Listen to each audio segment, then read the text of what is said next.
Good day and welcome to everyone. This is Commander Ray Ford with FDA Center for Drug Evaluation and Research, Small Business and Industry Assistance Program, also known as CDER SBIA. Thank you for joining us today for our extended webinar, Risk Evaluation and Mitigation Strategies, also known as REMS, a deeper dive. This webinar will be posted in its entirety, both video and audio, on our website at fda.gov/CDER SBIA webinars within 5 days. Slides are available for download on your Adobe Connect pod.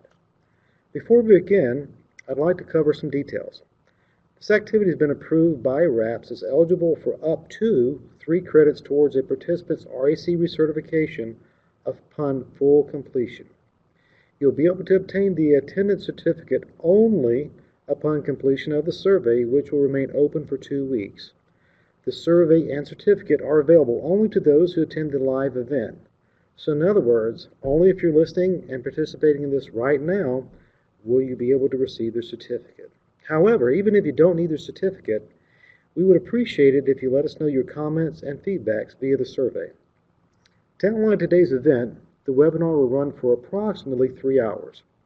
We'll have 2 speakers, each with a different topic pertinent to REMS. Each speaker will present for 30 minutes, followed by a 10-minute break. After the break, we'll have a live 30-minute Q&A session. Then we'll have another short 10-minute break before our second speaker starts. So let's begin. Our first presentation is entitled Risk Evaluation and Mitigation Strategies, Purpose, Process, and Challenges. Our speaker for this segment is Elaine Lippmann, JD, Senior Regulatory Counsel, Office of Regulatory Policy in CDER. Welcome, Elaine. Thank you, Ray. Good afternoon, everyone. I am presenting today about Risk Evaluation and Mitigation Strategies, or REMS. REMS authority was provided to FDA in 2007 and provides a valuable tool for patient safety.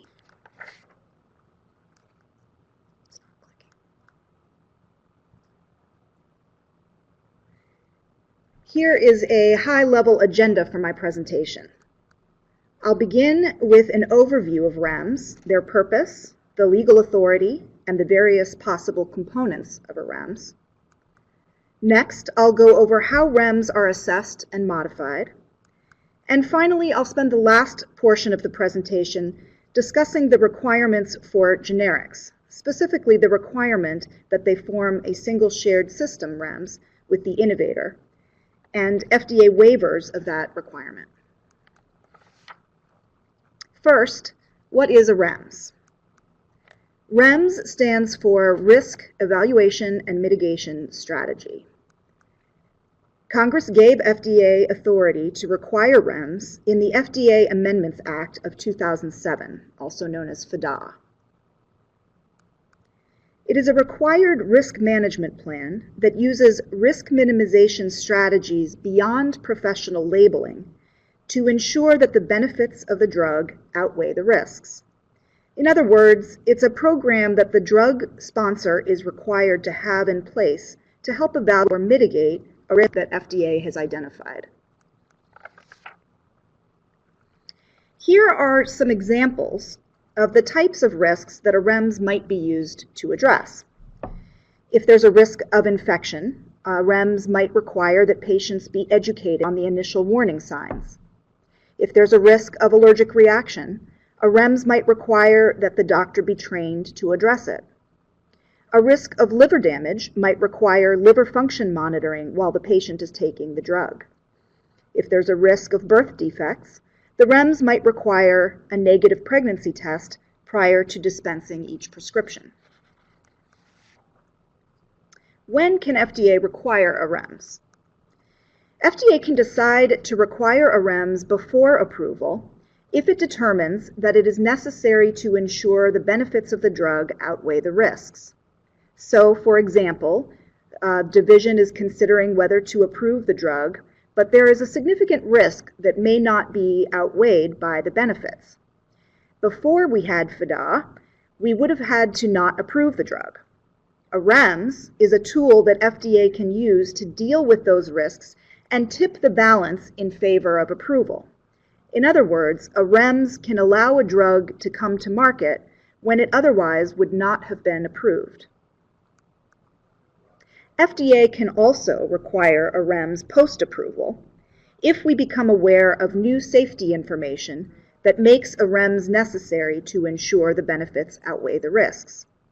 So, for example, a drug has already been on the market, but FDA receives reports of a particular adverse event. FDA can then require a REMS to mitigate those risks rather than taking the drug off the market. Here are some key points about REMS. The first is about process. FDA notifies the sponsor that a REMS is required either before or after approval. The sponsor then submits a REMS and FDA reviews and approves it, usually with some negotiation back and forth about the details. REMS can either be required for a single drug or a class of drugs.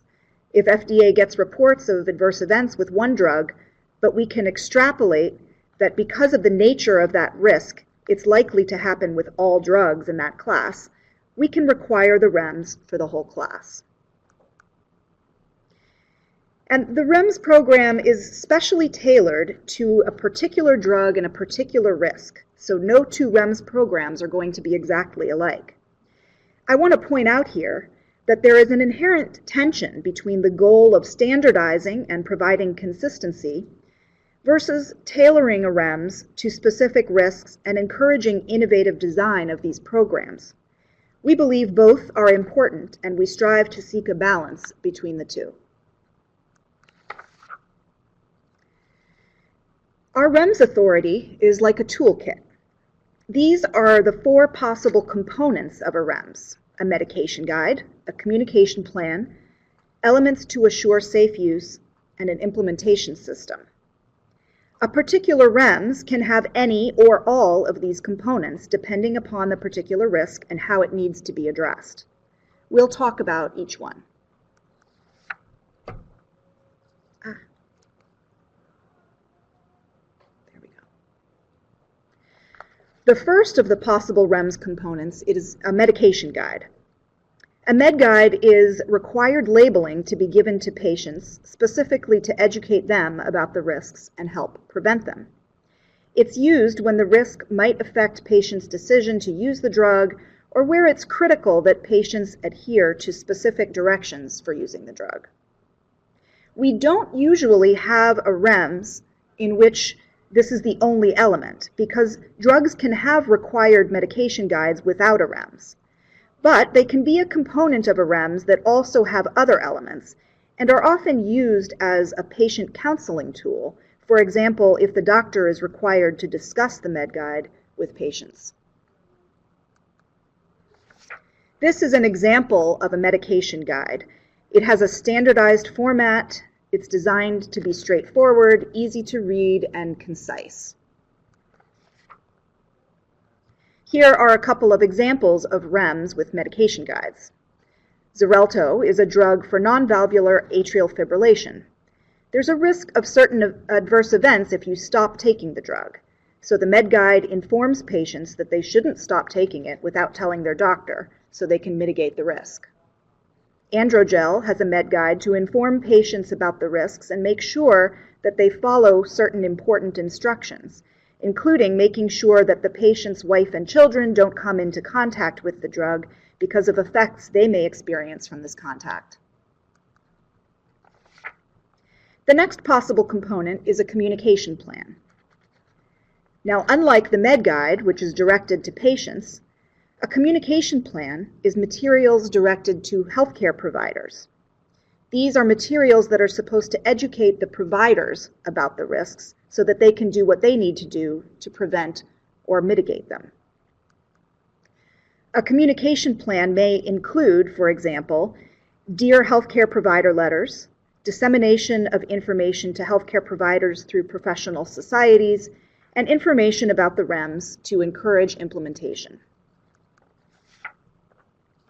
Here is an example of a REMS with a communication plan.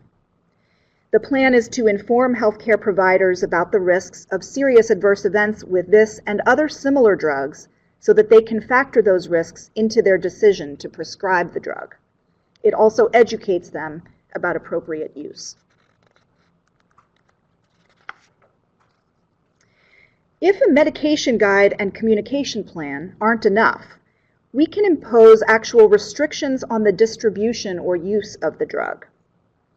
Elements to assure safe use, or ETASU, are required actions by the various healthcare professionals, usually prior to prescribing or dispensing the drug. ETASU are the most restrictive and complex REMS components. Again, not all REMS have this component, but those that do are the most restrictive. There are 6 possible elements, and depending upon the risk, a REMS may require any or all of them. First, healthcare providers might need to receive special training before being allowed to prescribe the drug. For example, in order to be certified, healthcare providers may be required to demonstrate that they can diagnose the condition, that they understand the risks and have read the educational materials, or that they can diagnose and treat potential adverse reactions. Certification of pharmacies or other dispensers of the drug.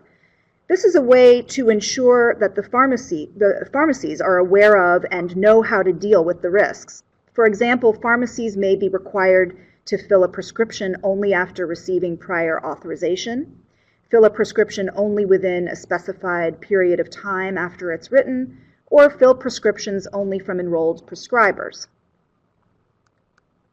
There could be a requirement that a drug only be administered in a hospital or other specific setting which is equipped to handle an adverse reaction.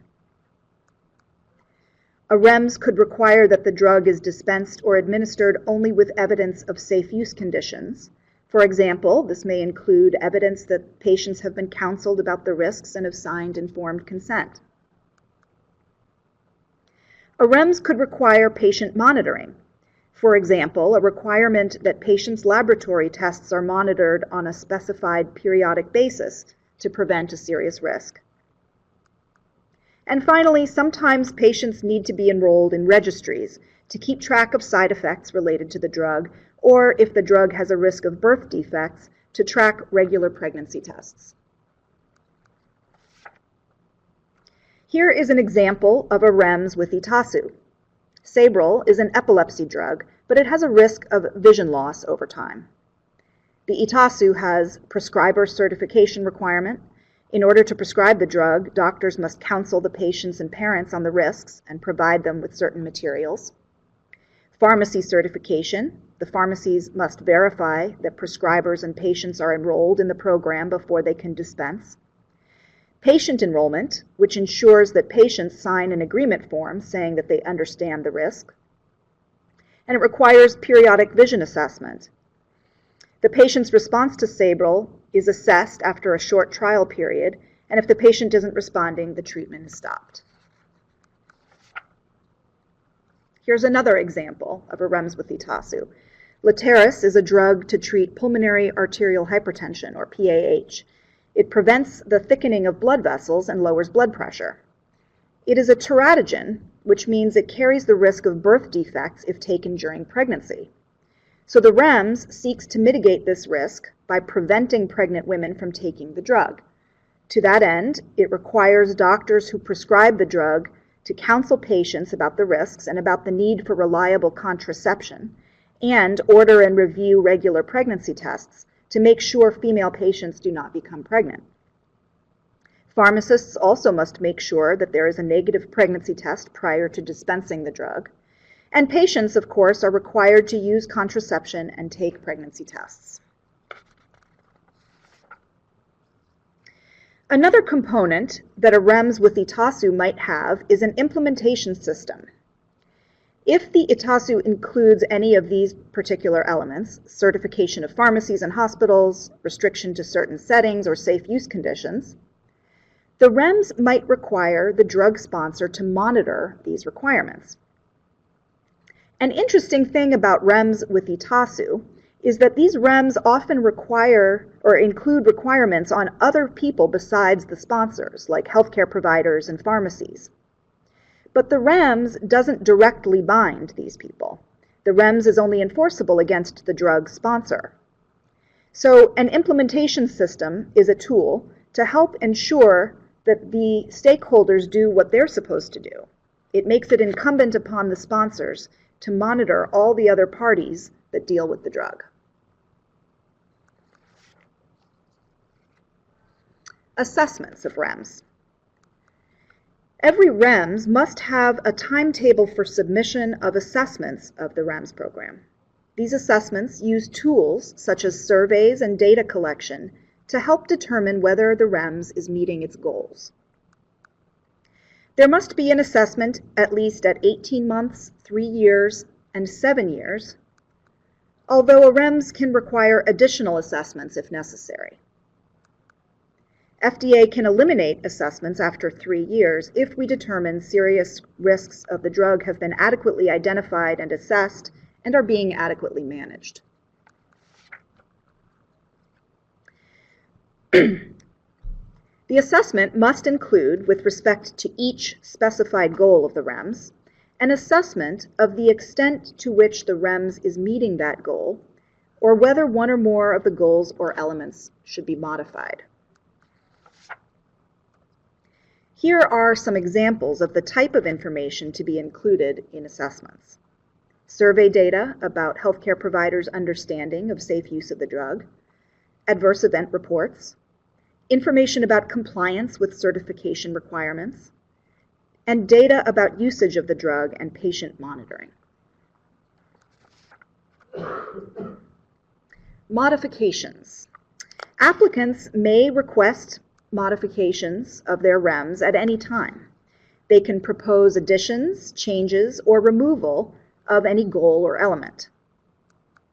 FDA then reviews and acts on those modifications within various timeframes, depending on the types of changes being requested.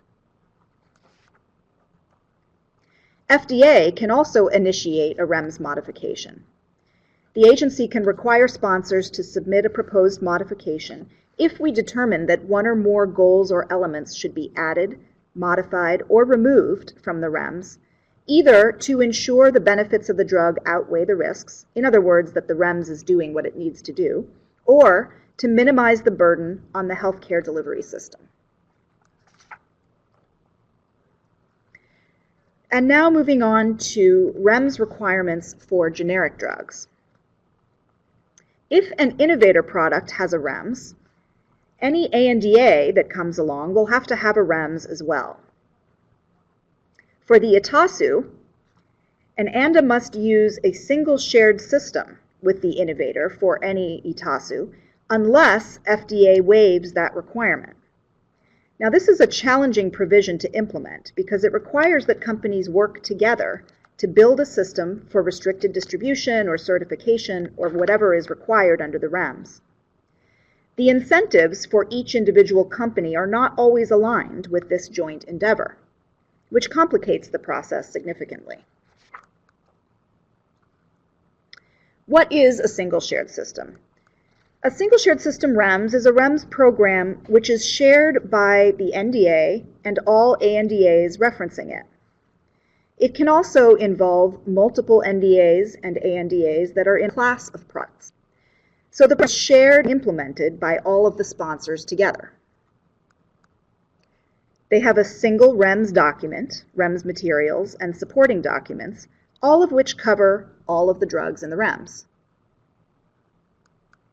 They also have a shared database and infrastructure.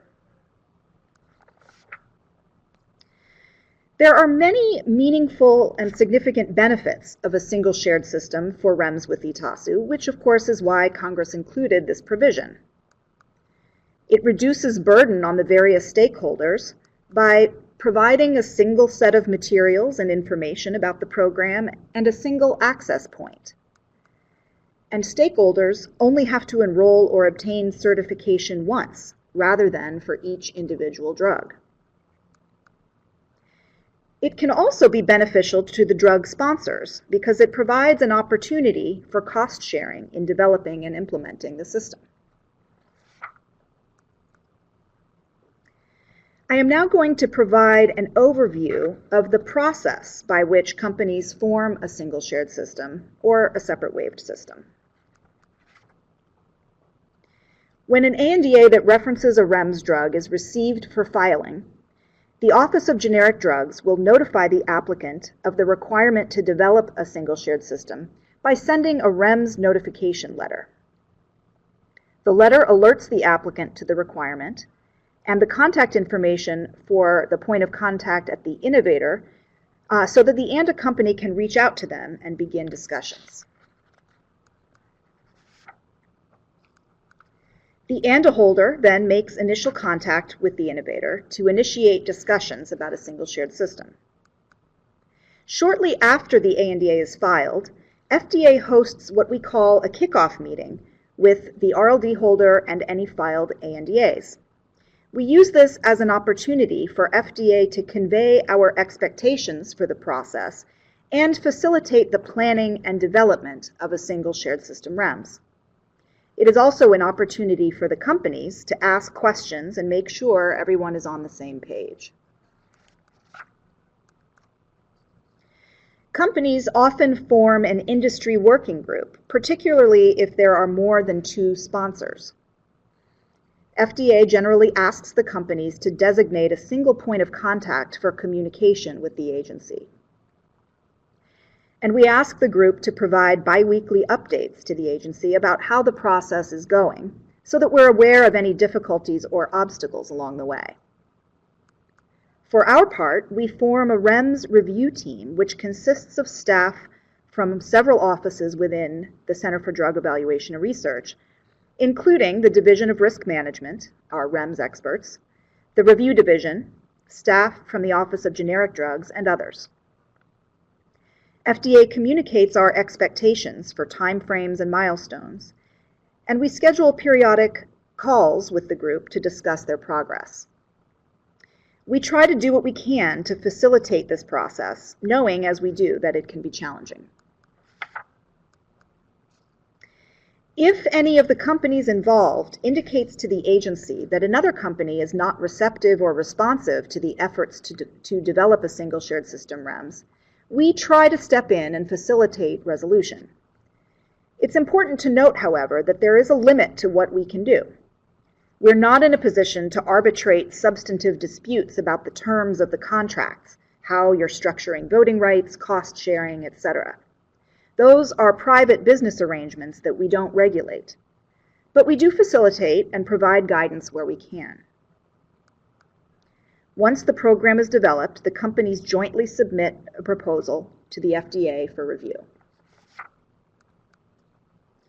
These are some of the main issues that generally need to be addressed during single shared system negotiations: cost sharing, confidentiality, product liability concerns, antitrust concerns, access to a license for elements protected by patent, and experience and trust gaps.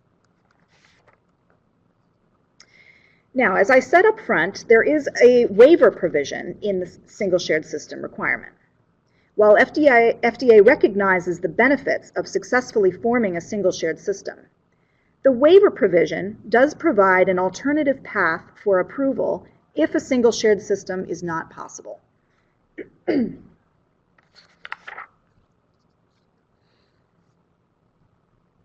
If at any point either the FDA or any of the sponsors believe that a waiver might be warranted, FDA will determine whether the statutory criteria for a waiver have been met and review a separate proposed REMS submission by the ANDA sponsors.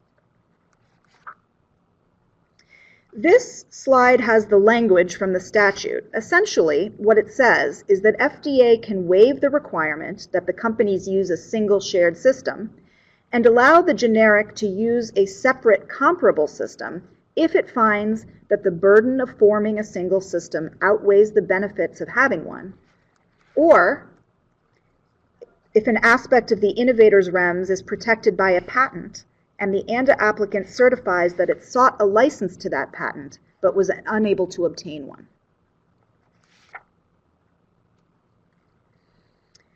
Let's break that down. FDA may waive the requirement for a single shared system and permit the ANDA to use a different comparable aspect of the ITASU. What does it mean to have a different comparable aspect of the ITASU? The separate program must have the same goals of the REMS, and it must have the same actual ITASU elements, which means it must achieve the same level of safety. But how those elements are operationalized may differ. So you can implement those safe use requirements in different ways as long as you achieve the same goals. To the extent that your proposal does differ from the innovator's program, those differences should be explained and justified. Some things to consider in developing a separate REMS program. Will the operational differences shift burden to other stakeholders? For example, let's say the innovator program requires that pharmacies verify a patient's liver function test prior to dispensing, but the proposed ANDA program requires physicians to do that check. Sorry. Another thing to consider, will the operational differences cause confusion for stakeholders? Are they different enough that people will get confused about which program they're using? Will the operations allow for other ANDAs to join the program? It's always important to design a REMS program in a way that contemplates future entrants, because when FDA grants a waiver of the single shared system requirement and approves a separate program, we generally add a condition to that approval that it must be open to future ANDAs. The idea being that we want to cap the number of distinct programs to 2 to minimize the burden of the separate programs. FDA can grant a waiver upon request from a sponsor, or we can determine on our own without receiving a request from the sponsor. Either way, we conduct an individual analysis to determine whether the statutory criteria for a waiver have been met.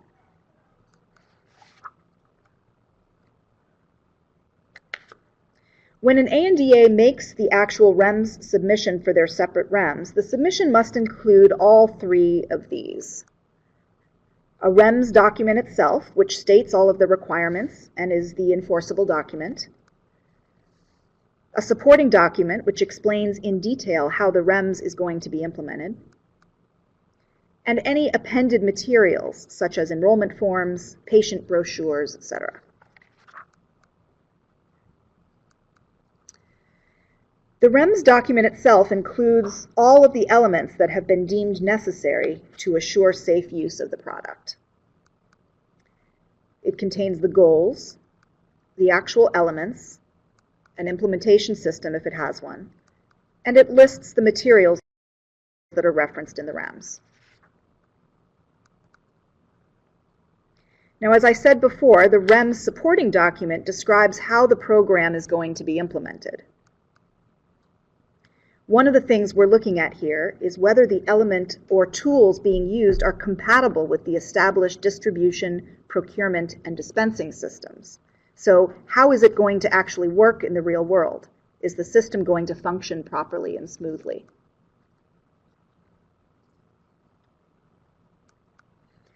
It should include a description of the effectiveness of the proposed program, justify why it will work. It should include metrics that can be used to assess the program and determine if it's meeting its goals. And it should also include criteria and methodology that address management or implementation. Just a few points to sum up in conclusion. REMS are a valuable tool for patient safety. They can employ a variety of tools to ensure benefits of a drug outweigh the risks. They are specifically tailored to a particular drug and a particular risk. And REMS programs are often shared by multiple sponsors, particularly in the case of generics, which are required to share a system with their innovator for any elements to assure safe use, unless FDA waives that requirement.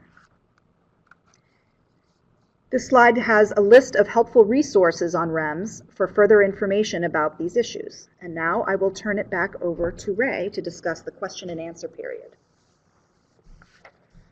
Our thanks to you, Elaine, and also welcome back, everyone. I apologize for the longer break, but it's because of all your wonderful questions. So let's jump right into those questions.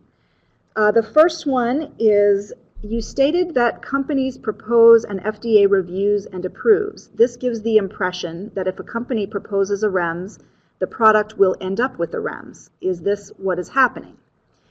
And the answer is not necessarily. A company can propose a REMS because they think it's necessary, but the FDA will only require it if we make the determination that it is in fact necessary to ensure the benefits outweigh the risks. So if we decide that it is not necessary, then we will not require that REMS that the company proposed.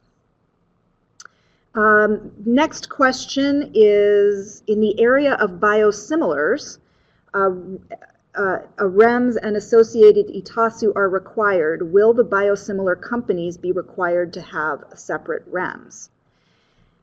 The statute does not explicitly require a single shared system for biosimilars the way it does for ANDAs. However, FDA does encourage the formation of a single shared system for biosimilars and their reference products for all the same reasons that I articulated in the presentation, the benefits that a single shared system provides to all of the stakeholders. So we do encourage it, even though it is not required in the statute. Next question, how does the REMS apply to products marketed outside of the U.S.?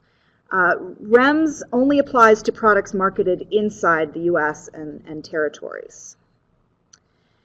Next question, if ANDA holders aren't working with the NDA holder, how do they know what is in the ETASU so they can copy it? Well, the REMS documents themselves are publicly available. In fact, on my resources slide, I give the website REMS at FDA, where you can find the REMS documents for all approved REMS that we have right now. So that's all publicly available, so you can see what the REMS for the innovator requires. Now, the supporting documents, which describe in more detail how those ETASU elements are implemented, those are not publicly available, and that can present a challenge in trying to copy the innovator's program. But again, the details of implementation can differ somewhat as long as you have the same REMS requirements. Okay, let's see. Next we have, does the ANDA need to submit REMS assessment? The statute does not require ANDAs to be subject to the timetable for submission of assessments. However, FDA can require assessments when we need to, if we need it to inform whether a REMS needs to be modified, for example. So when part of a single shared system, ANDAs do not necessarily need to submit assessments, but if they're in a waived system on their own, we will require assessments of the ANDAs so that we can see how the REMS is working. The next question is it possible for a drug to have multiple REMS? So all of what is necessary would be included in a single REMS. So we would have just one REMS, but a single REMS might address more than one risk. So if the questioner is asking, what we would do if there were multiple risks that needed to be addressed, that would be handled under one REMS. And that REMS might address multiple risks, and it might have multiple tools to address them. Is a list of products subject to a REMS program available to the public? And the answer is yes. We have a very, very user-friendly website, which is REMS at FDA. Again, that's listed on the resources slide. So that is available to the public. Are or will REMS programs be required for opiate drug products and other drugs of potential abuse? The answer is there are already REMS programs for many of the opioid drugs. And again, going back to the website, you can learn more about those REMS programs by looking them up on REMS at FDA. Let's see. How does the FDA handle the assessment of effectiveness of a single shared system REMS, considering the target population is exposed to different products but still the same substance, making it difficult to tell them apart? For example, adverse experiences reports. This is a really excellent question. It is very challenging to tease out the risks or adverse events associated with one product as opposed to the other products covered by a single shared system REMS. And quite honestly, we can't always do that unless we have specific data for the individual products. And I would encourage the questioner to go to our website. You can find information about this issue under the advisory committee we had about the extended release long-acting opioid products about a year ago. In that advisory committee meeting, we gave a presentation about just this very issue and the challenges that we face in the context of the IRLA REMS. And that is publicly available, so you can find out more there.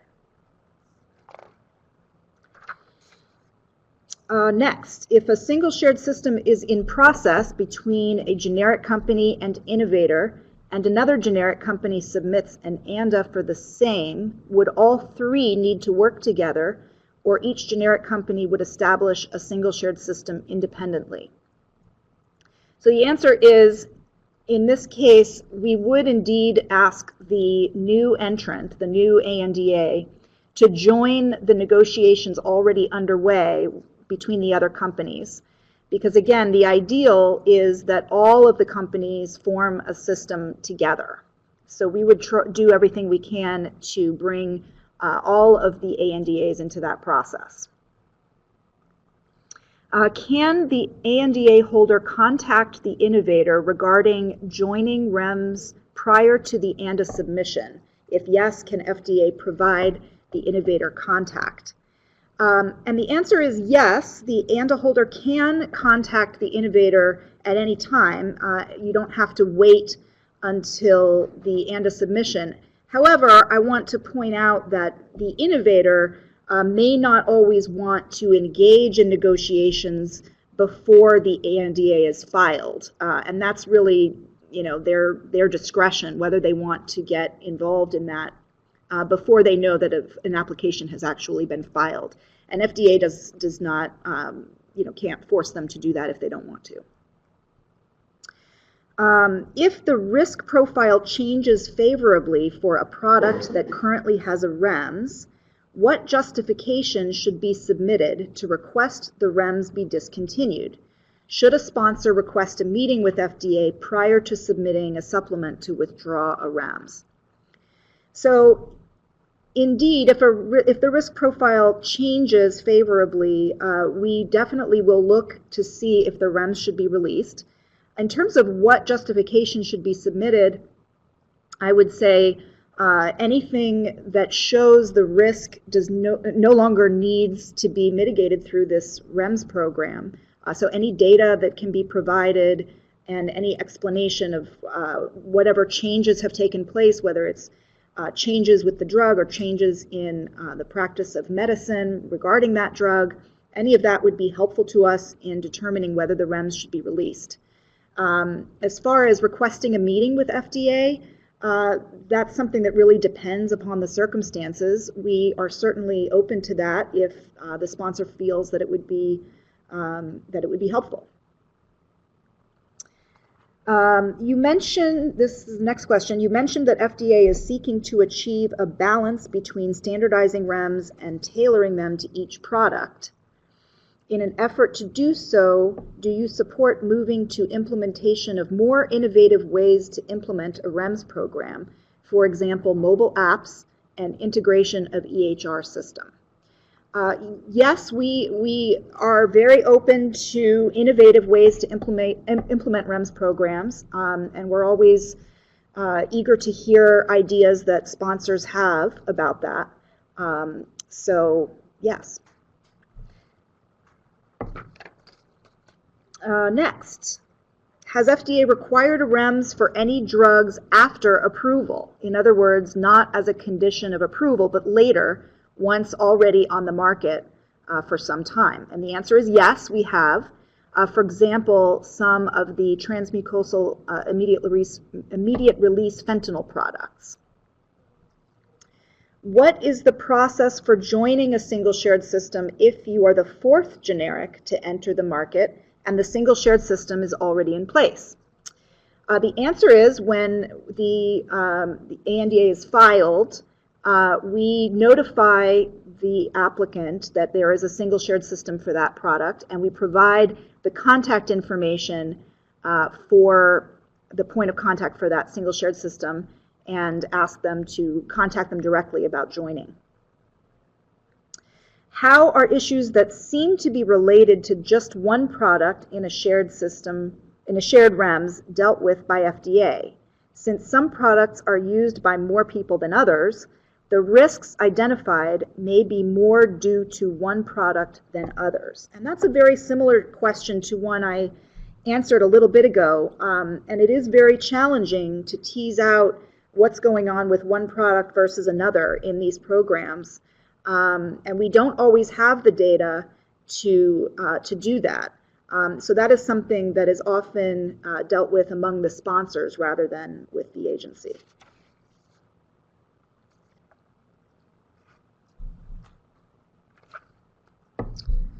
Does FDA notify the NDA holder when an ANDA holder has to join its REMS?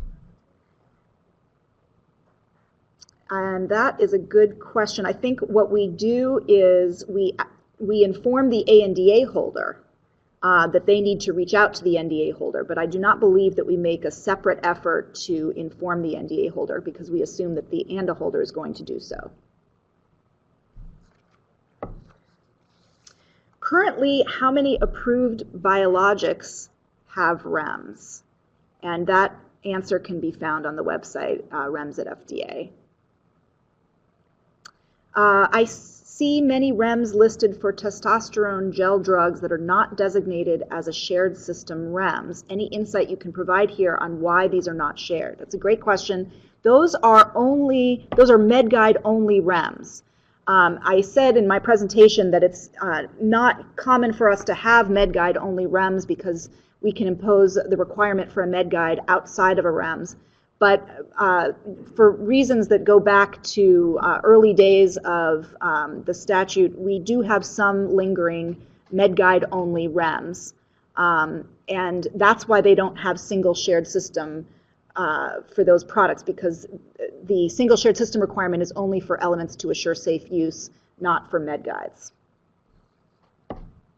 And I think that is it. Thank you all very much for your very wonderful questions. Thank you, Elaine, for that very informative talk and also for addressing those very difficult questions that came in.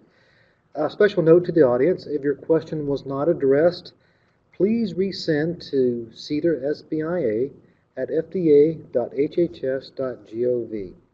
We'll now take a break and resume at the regularly scheduled time, which will be 1:30 p.m. Eastern Standard Time, to begin our second talk.